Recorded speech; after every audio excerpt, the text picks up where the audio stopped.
Hey guys, Marshall from Going Gear, SHOT Show 2016 with my buddy Dave Canterbury. How's it going, man? How's it going, guys? Appreciate it, man. Thanks for coming to see me. Absolutely. You've got a new knife from Mora that actually looks really exciting and really cool, so he's going to be showing it to us. And you ready to get started? Sure. Okay, so I've been working with Mora on design and development of some new knives, and one of the knives that's out now that we'll release in May is the new Mora full Tang Garberg, and this is a blank, so that you can see that this is a full Tang knife. These cutouts are all machining marks in places where the lanyard hole goes, where the handle is adhered to the blade, and places that jig into the machines for grinding and things of that nature. So that just shows you that's a full Tang knife. Now, the way this knife comes, it comes in two packages. It comes with a multi-sheath, which is what this is, and I think this is a very interesting package because it goes basically cross-functional from hikers to hunters to tactical folks to law enforcement, search and rescue, it doesn't matter, this knife will work for you. The way this mount works is you've got a solid mount here that can be molly strapped onto gear. It also has bolt holes on it so that you can permanently mount it. Think of it like a fire extinguisher mount, where you can mount this to a canoe, an ATV, inside your truck, a camper, whatever the case may be, and it's permanently mounted there. And then you've got a strapping system here that holds it, and you've got a positive lock here, so that if you've got this thing mounted on board something, even if your canoe were to roll, or your kayak, or anything like that, it's not coming out of there. So you've got that positive lock, and then you can pull the knife straight out of there and use it.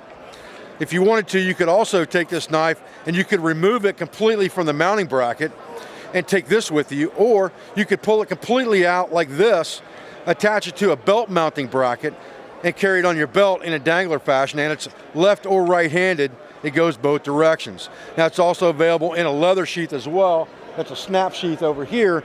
That's a full grain, heavy duty leather sheath. And the snap with the Mora knife logo on it all the way around.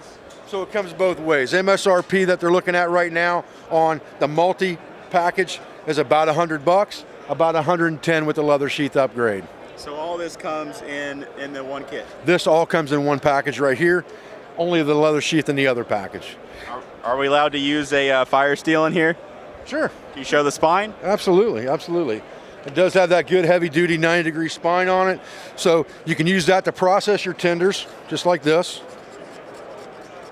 Yeah, it's got a really nice squared off sharp edge on the spine. Yeah, there's no compromising your blade. You know, most blades that you're going to use for anything, really you're going to use the lower 1/3 of that blade for most of your fine carving work, so you never want to compromise that area of your blade in any way, shape, or form. So being able to use that for a fire steel and for processing tinder makes it very effective for starting fires almost immediately.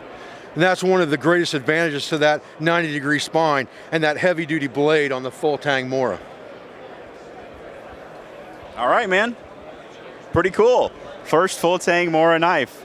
Absolutely. Is this the first one they've ever done of any kind? No. They have a Mora knife that's more of a hunting knife that was a full Tang knife, but it was a showpiece, really, not really a user.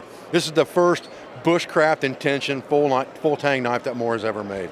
So stainless steel on this, you think we're going to see carbon steel at any point?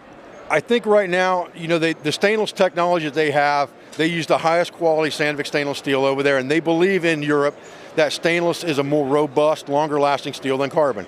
Obviously in the US we prefer the carbon. For me, the only compromise to a non-carbon steel knife is that I can't effectively strike sparks off of the spine with a piece of stone in an emergency.